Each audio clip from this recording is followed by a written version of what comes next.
All right, we are recording. I am so excited to have you here. My guest today is Amber Ray, and Amber Ray and I have been friends for how many years? Oh Like man, so many years. 10 years, I think. Yeah, like a decade. Wow. Clear back from college when I was in college, I think. Yep. Yeah. Yep. Um, that's nuts. And I'm so happy about this because I think the world has been waiting, but you're about to publish your first book. It's like Yeah. done and it's launching in May. May 15th. Yeah. So depending on when you're listening to this, it might already be out or it might be about to come out. You can pre-order right now. Yes. I know I have my copy and I'm just excited to talk to you because the name of your book is Choose Wonder Over Worry. And you talk about this journey of self-discovery in all sorts of different aspects of your life, whether it's your career, your relationships, where you've had to kind of let go of this tendency to worry or to be anxious about what other people were thinking of you or what was about to come up, and choose wonder instead. And I'm really excited to talk to you about this. I want to get into the relationship stuff, but I want to start out by just kind of going back to when we first met, Yeah. if that's cool with you. I love it. I Because love it. we were both, I mean, we're still pretty young, but We were babies. little babies. Yeah. Yeah, like 22, 23 years old for me. You're probably about the same age. 21. How old are you? I don't I'm know. 34. How old are you? Oh, I'm 32. I didn't know that you were older than me. I Yeah, don't know if I've ever known that. I don't. I don't know that I'm more mature than you. But I'm definitely just a few years older. Yeah.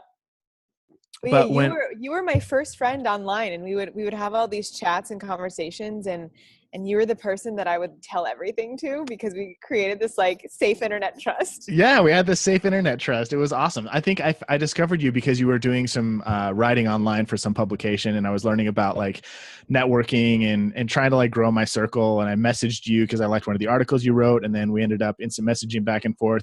Made this awesome friendship, and then you were like, we were both each other's like secret confidants in life. Yeah, And so totally.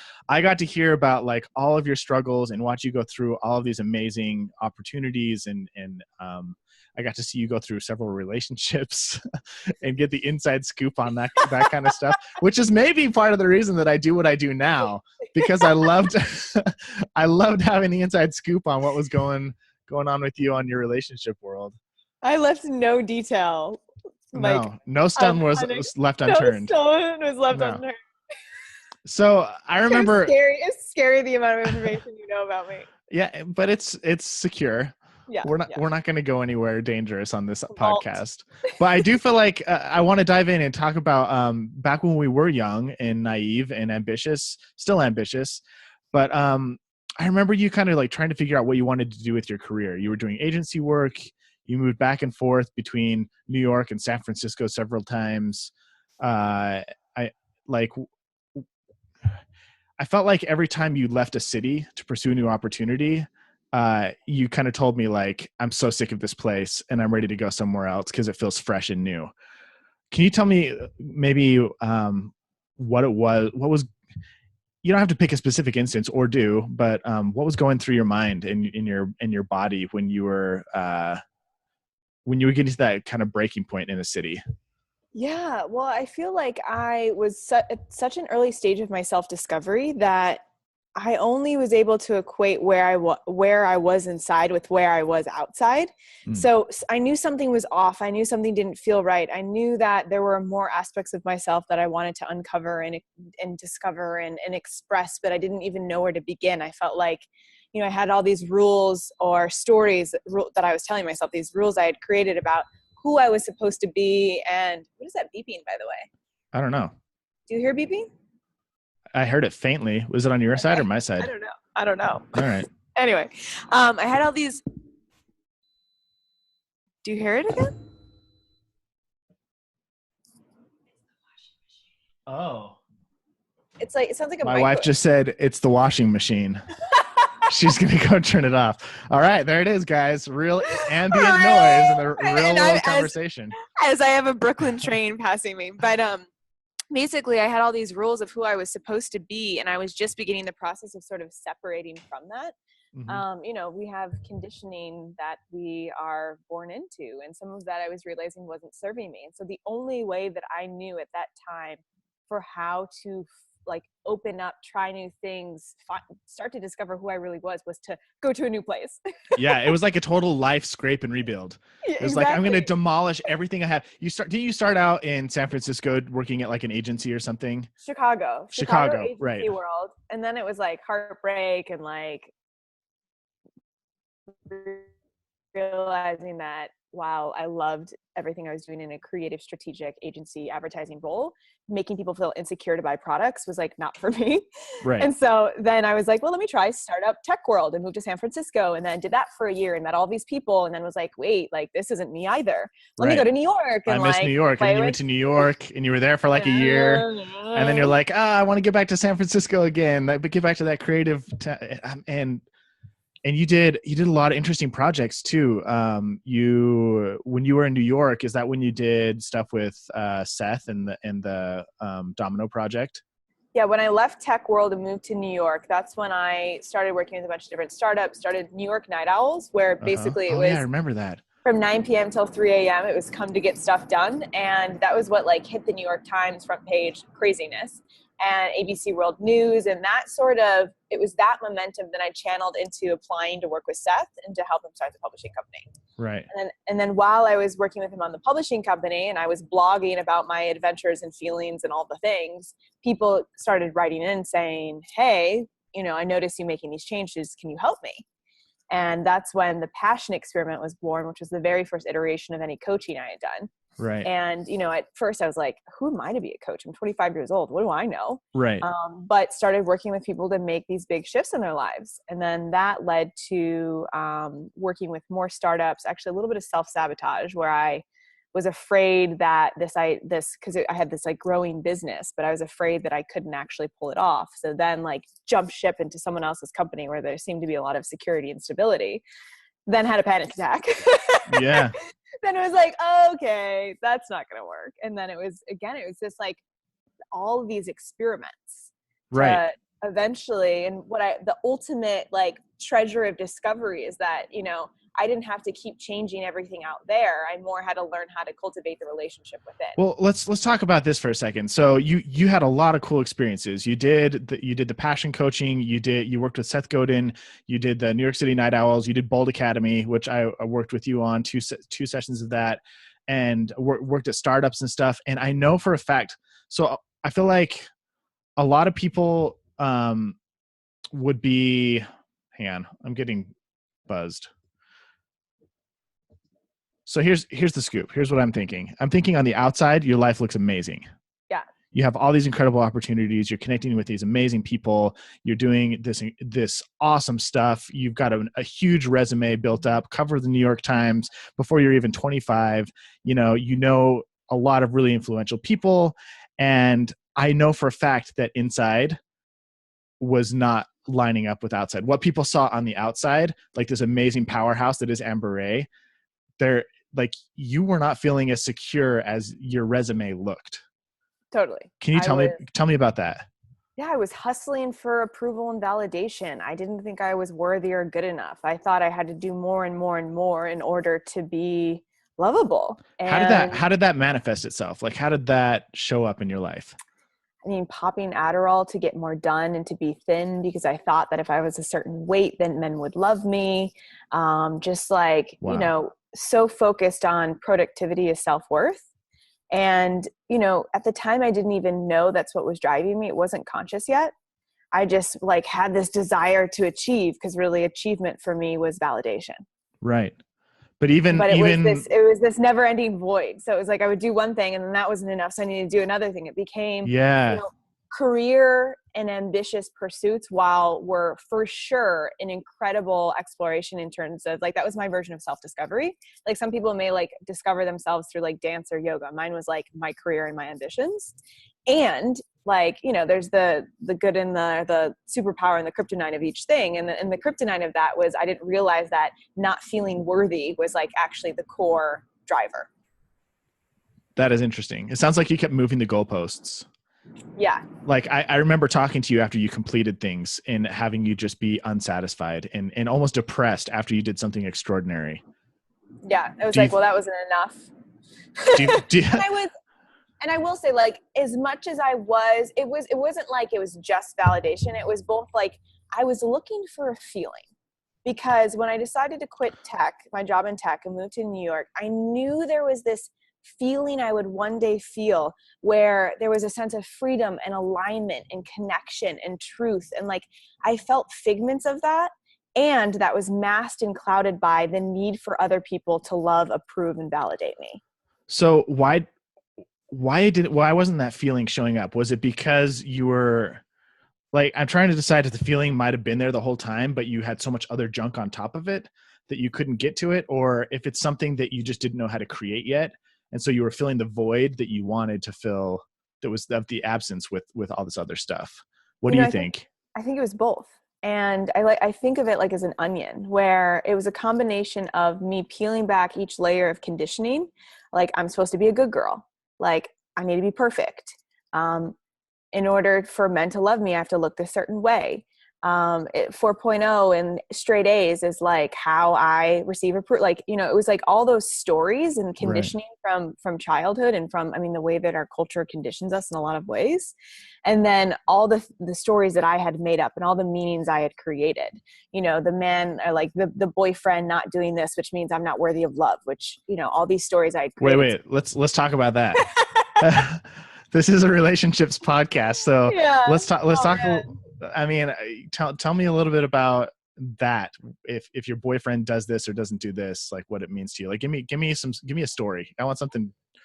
yeah, I mean, the juiciest one is I remember when there was this guy in college who I was like so in love with. Like, so in love with, but so afraid to let him know how much I loved him, because I thought that if he knew that I loved him, he wouldn't love me back. Like, there would no longer be a chase, or Yeah. like there would no longer be interest. And so therefore I would just die, I don't know.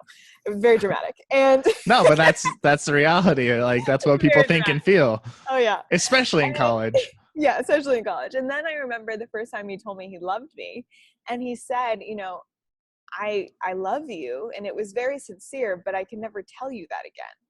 And I Wait, didn't, he told you he can never tell you yeah, again? yeah. Oh, And I mean, we were like, I don't know, we were like 20 years old. And yeah. I didn't have the like maturity, the awareness, or the tools to be like, what do you mean? Like, why not?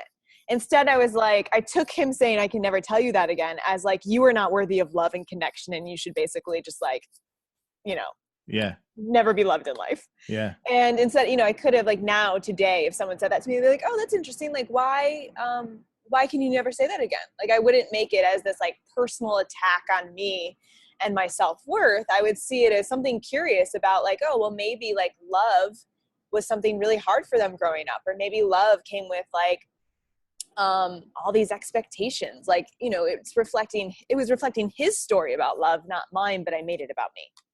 And what did making it about you do to you?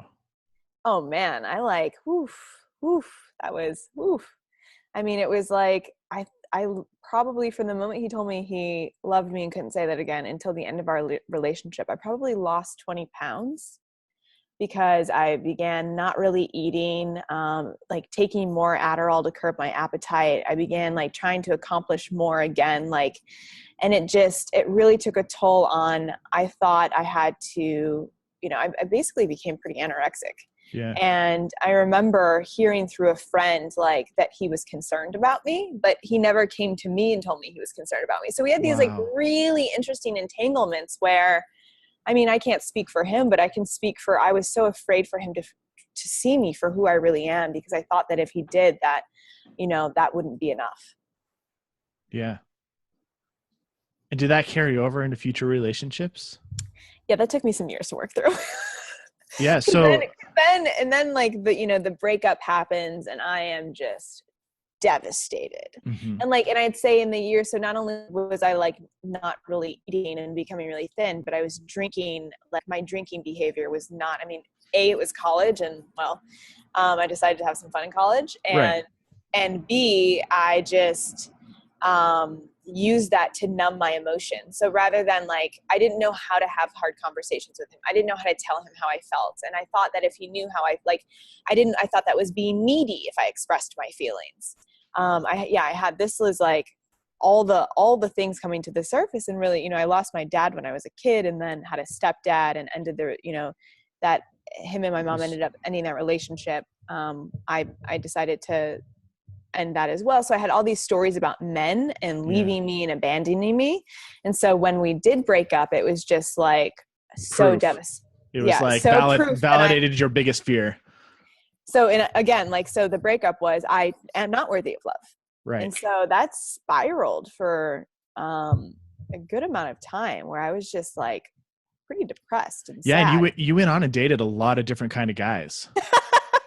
Like I remember watching you go through guys that were super creative and like totally kind of like against the system, and guys who were super ambitious and who were super focused and kind of mirrored your sense of your ambitious kind of side. And I saw you go through guys who maybe you aspired to be like, and guys who maybe aspired to be like you, and they doted on you a little bit. Is it like, it seems to me like you were kind of using,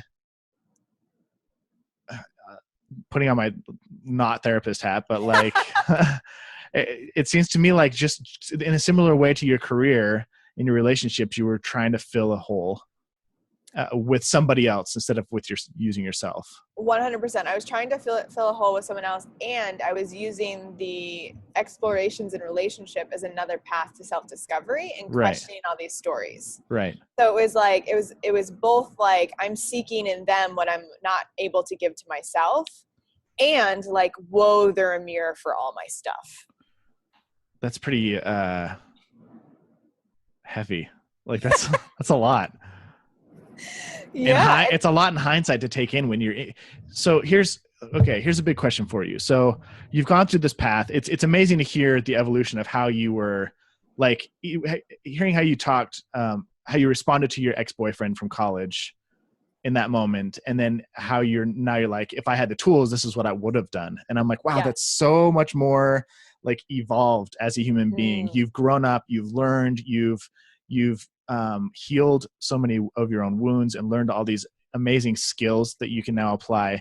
But for somebody who's in it, like somebody who is that college Amber, who's like feeling this crushing sense of needing to prove yourself, needing to be worthy, needing to show like that somehow you're worthy of the thing that you really, really want. What do you say to that person if they haven't developed those skills yet? Like where do you start?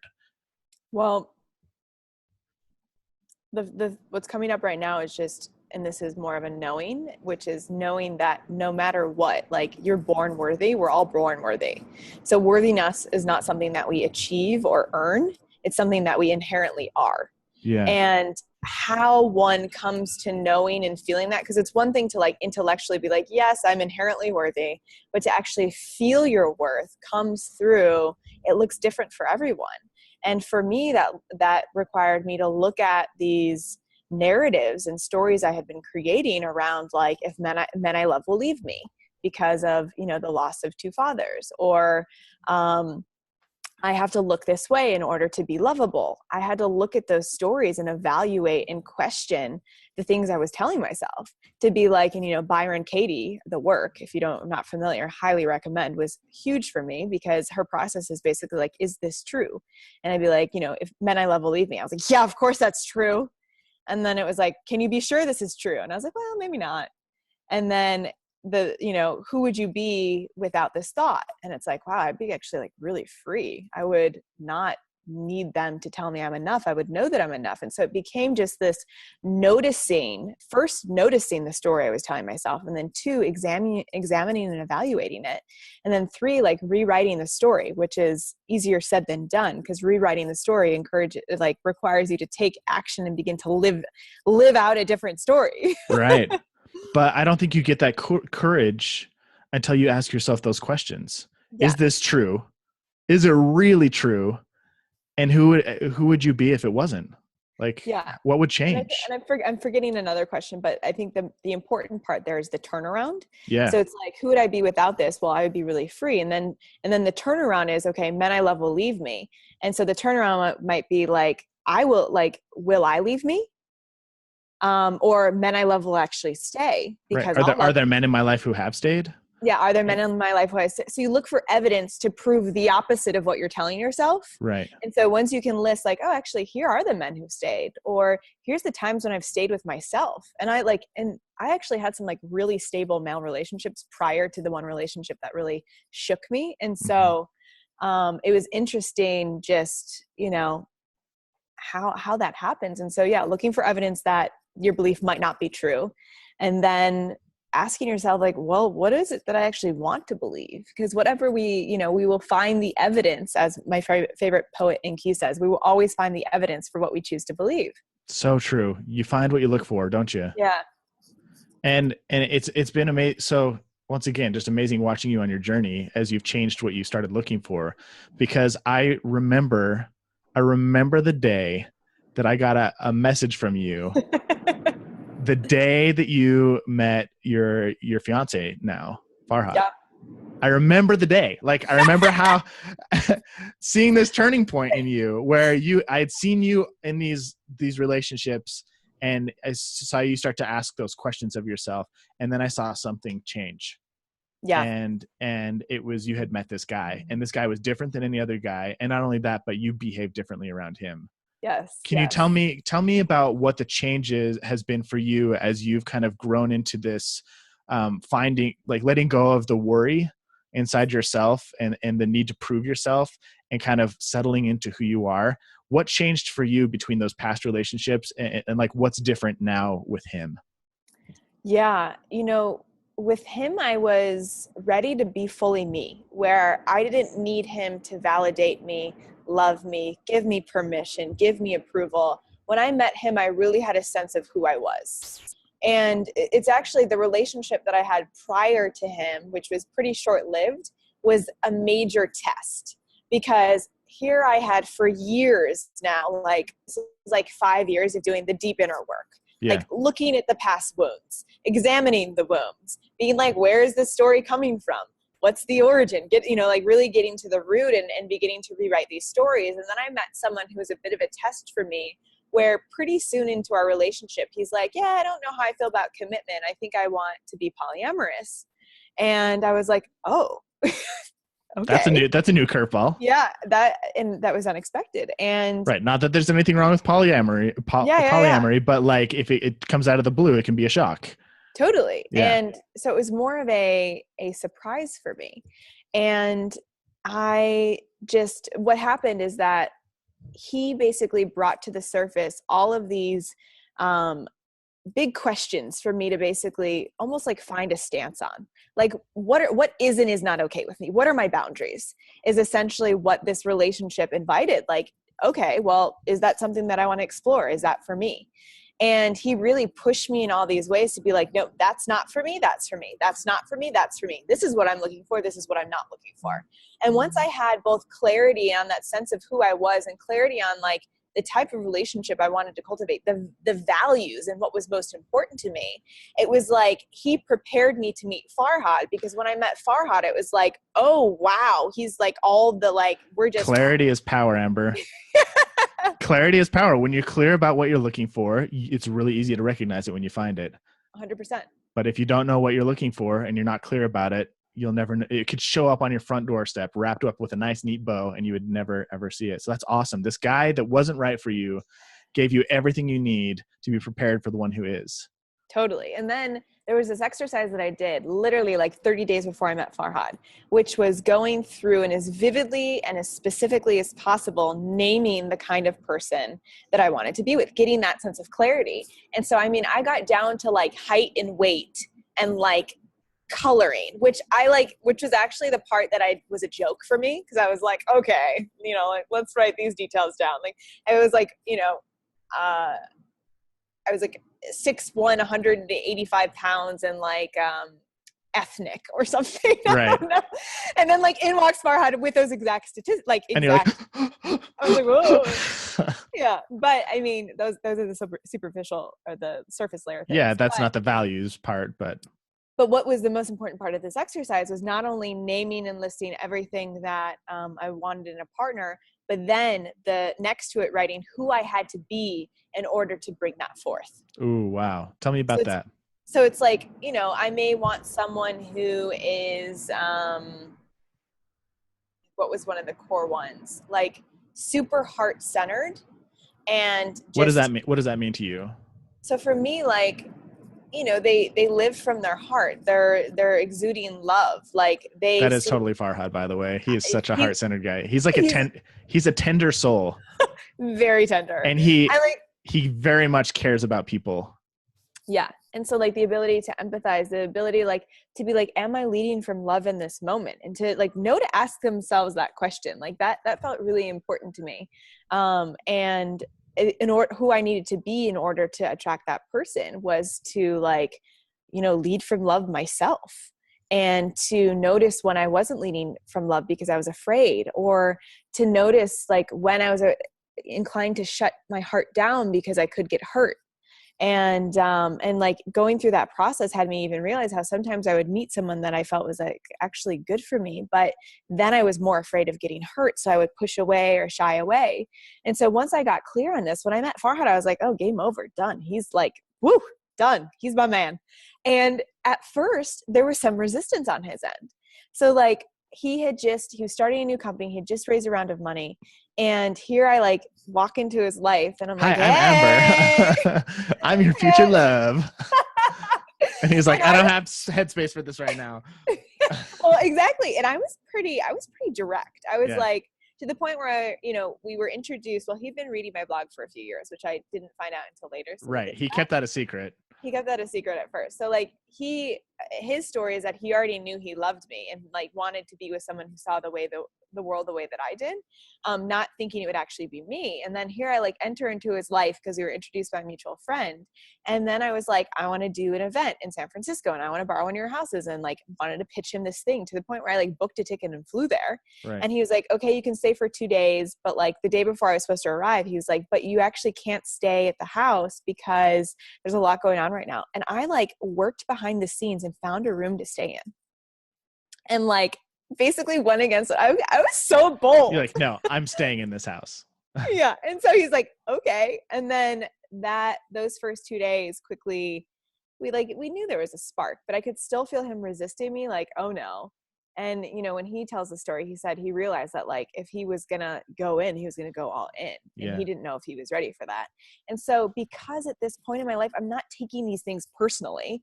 I wasn't like, he doesn't want to, like 10 years ago, Amber would have been like, or it was probably like 7 years before that, like, oh no, he doesn't want me to stay here. That means like he doesn't like me and he thinks something's wrong with me. Instead, I was like, he's busy. Like he has a lot going on. Yeah. So like he told me and the truth. I'm gonna be there. He told me the truth. Like, and then like I remember when we had our first date, we had this like glass of Pinot Noir called Little Love. I'll never forget. Of course, we're drinking a Little Love. And we're sitting there and he's like, yeah, I don't know how I feel about relationships because, my friend just got a divorce and like, blah, blah, blah. And like, again, 7 years ago, Amber would have been like, oh, like he's giving me all the signs that he's not interested.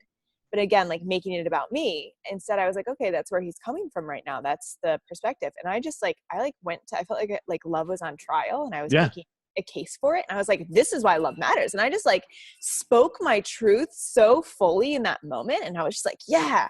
So I was really just being me and owning what I believe, owning what I value, and owning my truth. And like, I mean, so the 2 days I was supposed to be there became 11 days. This was like day 4. Day 7 ended up being our first date. And then day 11, we were like, we're supposed to be together. So it became the 11 days of love. The 11 days of love. I love it. So after this, it's such a serendipitous story. I love it. Like nobody else. Yeah, go ahead. I'll tell you more details. So okay, it wasn't actually on the 11th day. It was more on like a week later. So here's what happened. So I go back to where I was staying in LA, and I'm in this, renting this place that has bed bugs. And I wake up in the middle of the night with a severe reaction, go to the emergency room, and basically learn that I'm very allergic to bed bugs. So like my heart rate was at like 42, my blood pressure was under 80. I was having this reaction. Yeah. And so I text him and tell him what's going on. And he's like just entering, at this point, it's like 8 a.m. He's just entering this big meeting with Nike and showing this woman at Nike his new iPhone. And my text message pops up and she's like, who is this woman? Look up these stats, call her right now. So he calls me and I tell him what's going on. And it was my birthday that weekend. So he's like, okay, I'm going to come down and for 24 hours, come see you. And at this point, he still was like, oh man, that was too much. I have too much business stuff going on. I don't know if I can really commit to this, but I'm going to go down and see her for 24 hours. Then the morning that he's supposed to come, they get robbed in the middle of the night in $70,000 dollars worth of computer equipment. Cause it was like a startup house. Yeah. Like all the computer equipment gets stolen. And he calls me and he's like, we got broken into, all this happened. And I'm like, okay, he's not coming. He's like, I missed my flight. He's definitely not coming. But he was catching the next flight and he ended up coming down. So he said in that moment, he realized he had to make a choice. Either he had to like save the day with his company and like figure out they had lost all their data for a meeting. He had to really show up there. But he said his heart was like, I have to go to LA. I have to go see her. And so he came and he saw me, and that was like, we moved in together at our 2 months after our first date. So it was like literally from there, it's been 5.5 years now. It's like, yeah. that was it. That's crazy. So we had tests. Yeah, you did have tests, but you handled them. I mean, obviously there was probably a lot of pain. And here's the thing. Okay. Here's an insight I'm getting. Living this way does not get rid of the pain. No. And I think that a lot of people want that. They think, oh, well, if I change my perspective or if I change my approach to life, it will get rid of the painful experiences. I have something to say about this. Yes, go.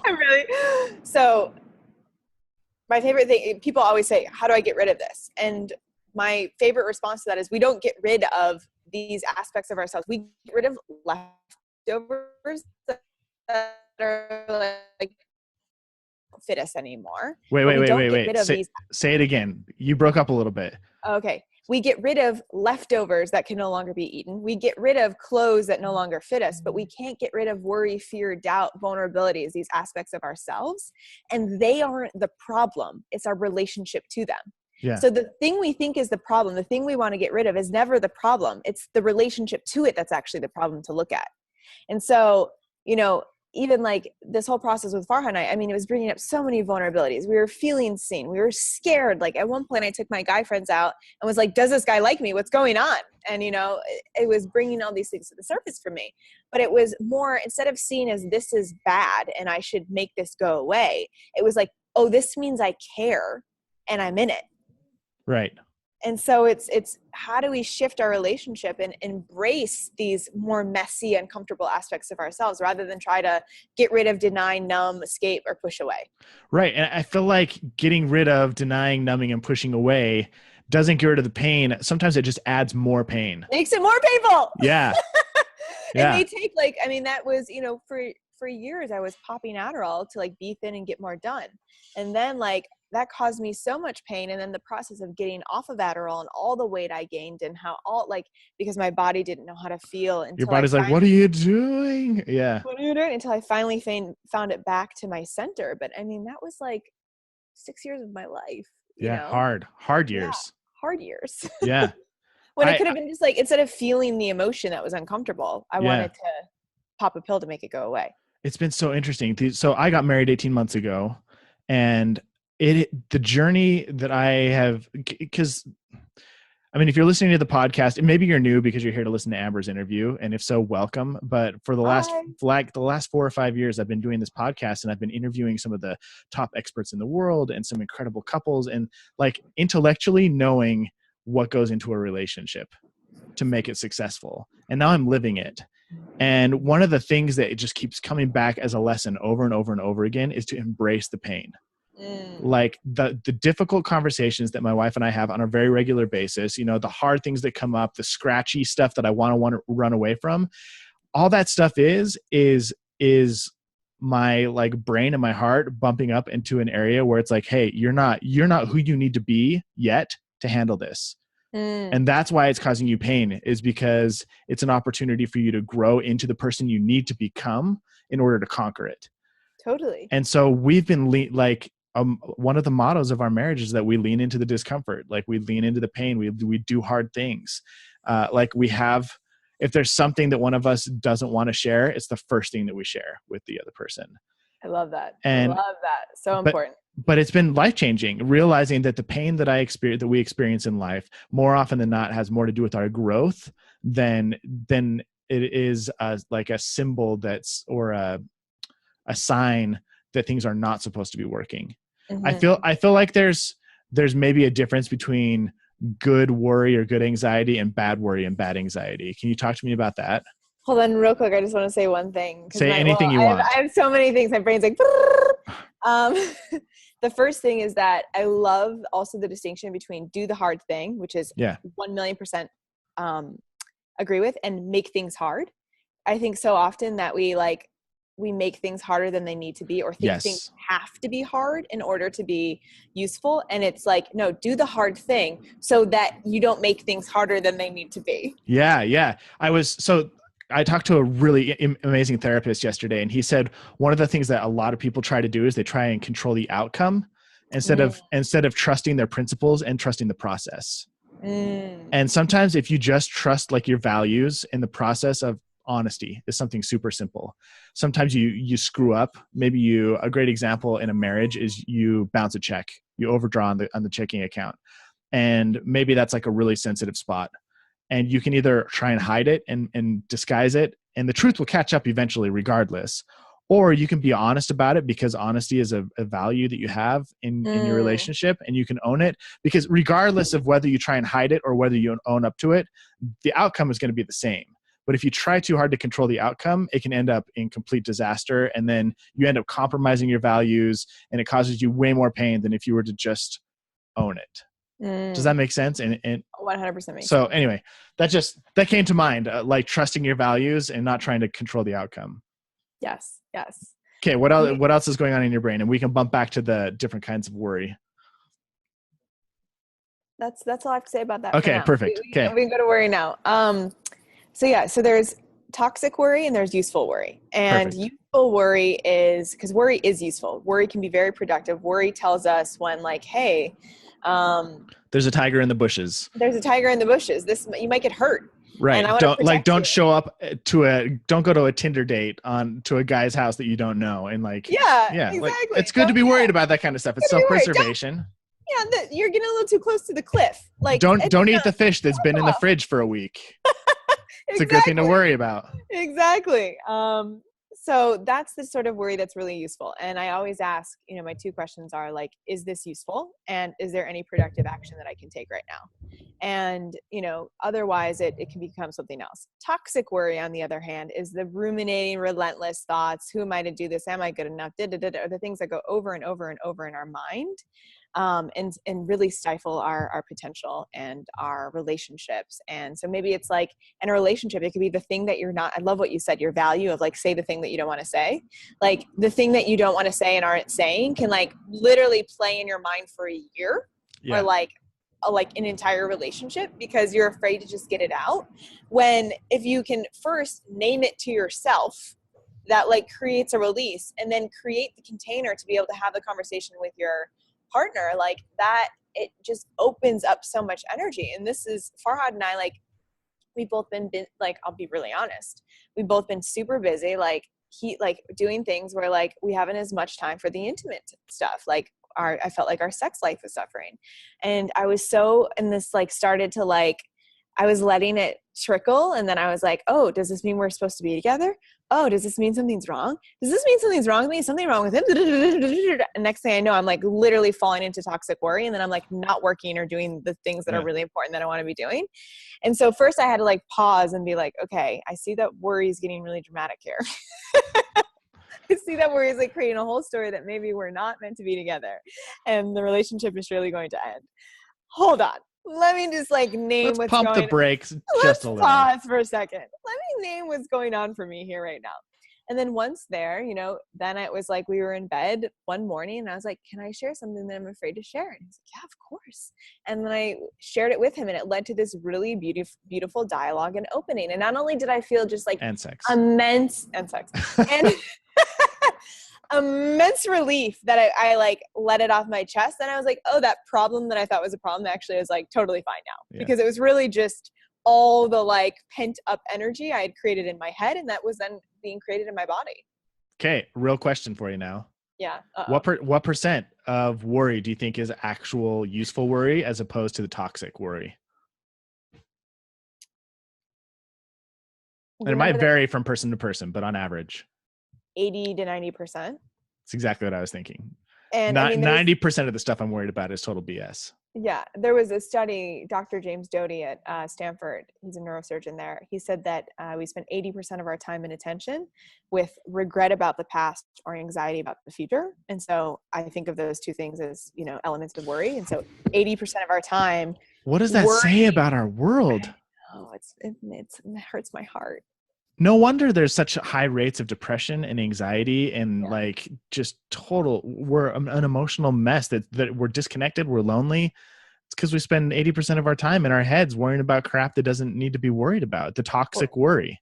Yeah. Worry about things that we can't control. Things that like, are in the past that we can't change. And that's where like, worry from the past, regret about the past. It's, you can let that cycle, or you can like look at it and have compassion for yourself that you were doing the best that you could and see what you would want to do differently.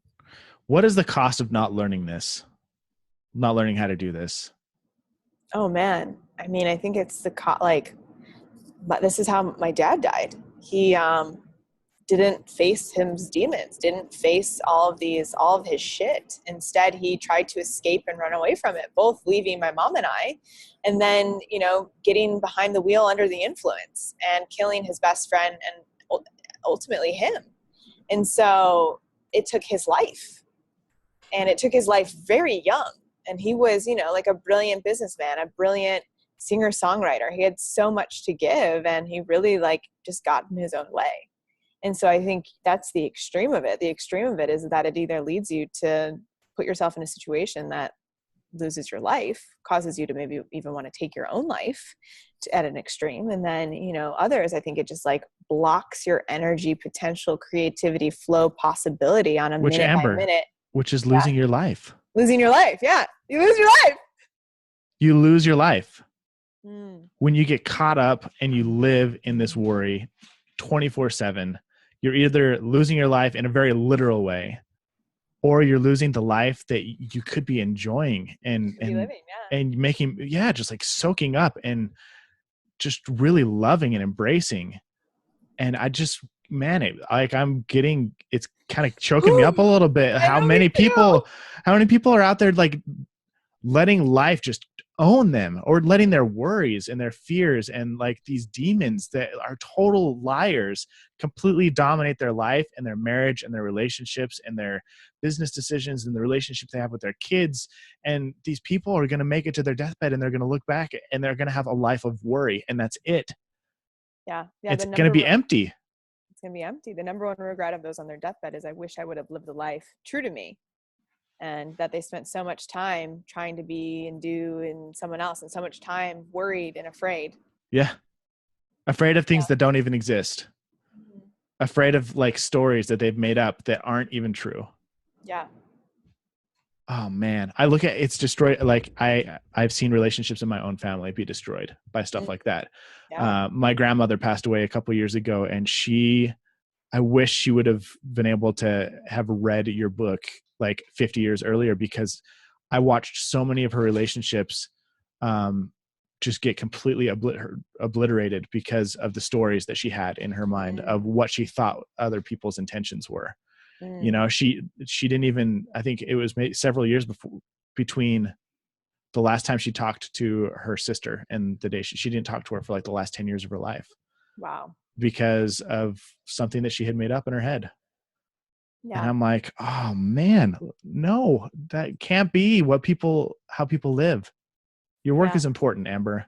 Oh, I'm really feeling it in this moment. Thank you. I needed this. You know, it's so funny because my worry lately has been like, does this matter? Yeah, And it I matters.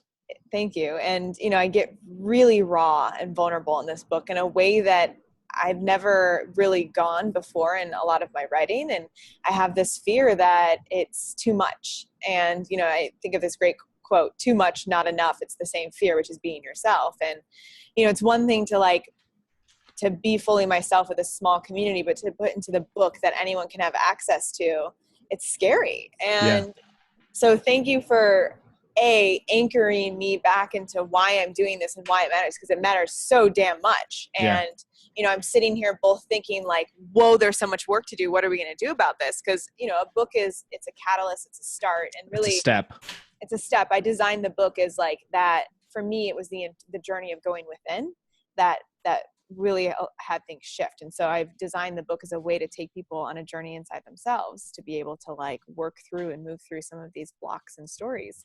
But there's so much work to be done here. Yeah, there's a lot of work to be done. And I love that you wrote the book on it and you're still clear that it's something that goes on and it's never going to go away. Like, it doesn't go away. The worry monster doesn't go away, but the fact that you're learning to like master it and make it your bitch in a way, like, like, or just like my friend, like your friend. Yeah. Yeah. It's like, you've put a harness on it and maybe you're riding it like a horse. Yeah. I like that. I like thinking of it like, hey, okay, directing.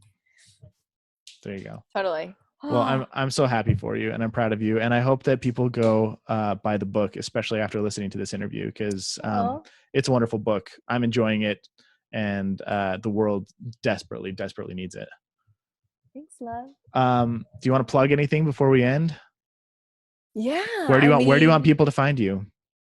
I love Instagram. Instagram, I'm Hey Amber Rae, AMBERRAE.